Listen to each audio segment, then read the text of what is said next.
Mike Tyson est une véritable légende dans la catégorie des poids lourds. Il entrait sur le ring pour littéralement anéantir son adversaire avec sa folle rage et sa puissance. Aujourd'hui, nous verrons des combats où Tyson semble beaucoup plus petit que ses adversaires. Le 17 août 1986, Mike Tyson contre José Ribalta. Ribalta a réussi à résister assez bien à Mike. Il était rare de voir un boxeur cubain, qui avait fui le régime, trouver du succès dans la boxe professionnelle, surtout compte tenu du fait que le goût de la liberté était souvent en contradiction avec la discipline nécessaire pour préparer un combat.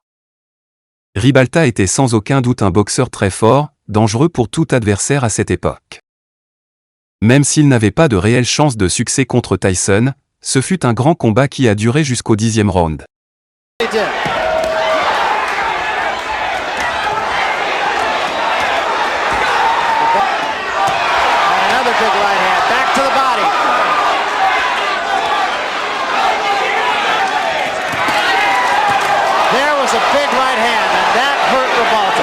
Au round 10, après une accroche au milieu du ring, les boxeurs ont eu un échange de coups très puissants. À ce moment-là, le public criait le nom de Ribalta, José, José, ce qui n'a pas plu à Tyson. Il a riposté avec un puissant crochet droit à la tête, il a raté, puis a immédiatement lancé un gauche à la mâchoire. Ribalta est tombé au sol mais s'est relevé avec l'intention de continuer le combat. Tyson a immédiatement frappé son adversaire avec une série de coups à la tête, l'arbitre a arrêté le match. Le 9 octobre 1985, Mike Tyson contre Donnie Long. Après le début du combat, Donnie Long a commis immédiatement une grosse erreur en restant devant Mike Tyson sans contre-attaquer. Here comes Tyson. Left hand again. Well, he nearly sent Long out of the ring with that left hook.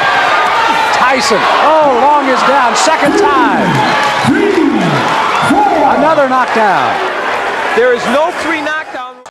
En plein premier round, Tyson a lancé un puissant crochet gauche, envoyant Long au tapis. Wow. The left hand puts him down. He collapses and this one is over as the doctors rush into the ring. Make no mistake.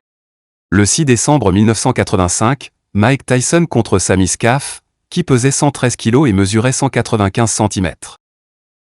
In the unlikelihood that this goes the distance, the judges will score. 3 judges at ringside score the fight.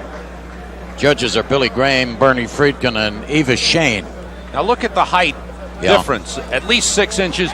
What does Tyson have to do to get inside? You know what that means to Tyson? That means that he... Au premier round, Tyson a esquivé les coups de son adversaire et a répondu avec un crochet gauche à la tête. La face de Sammy était déjà couverte de sang à ce stade, un autre crochet gauche et Tyson a mis son adversaire au sol. L'arbitre a arrêté le match. Mike Tyson contre Mike Jamzon. Tyson for young Mike Tyson. Tyson very steps forward. Let's go with a couple of lefts. Now a right, a left. He's got him down. Mike Tyson. Through a combination of 5 and 6 punches, but Mike Tyson does it. Le 5e round.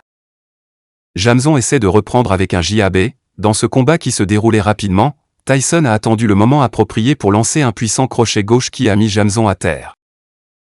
Mike Jamzon s'est relevé avec la volonté de continuer, mais l'arbitre a estimé qu'il était préférable d'arrêter le combat. Mike Tyson contre Tyrell Biggs. Tyrell Biggs en 1984 avait battu Tyson lors des sélections américaines pour les Jeux Olympiques, et plus tard est devenu champion olympique. Malgré cela, il n'avait jamais eu l'opportunité de se battre contre Tyson au niveau professionnel. Après le combat, Tyson a dit « J'aurais pu le mettre KO au 4e round, mais j'ai voulu lui faire payer tout ce qu'il a dit avant le combat. » Le combat a duré jusqu'au 7e round lorsque Tyson a frappé avec un gauche au bras et a mis Biggs à terre. Biggs s'est relevé pour continuer le match, mais a été mis KO peu après par un autre gauche de Mike. C'est tout pour aujourd'hui. Bonne nuit de la part de Blanc Trent.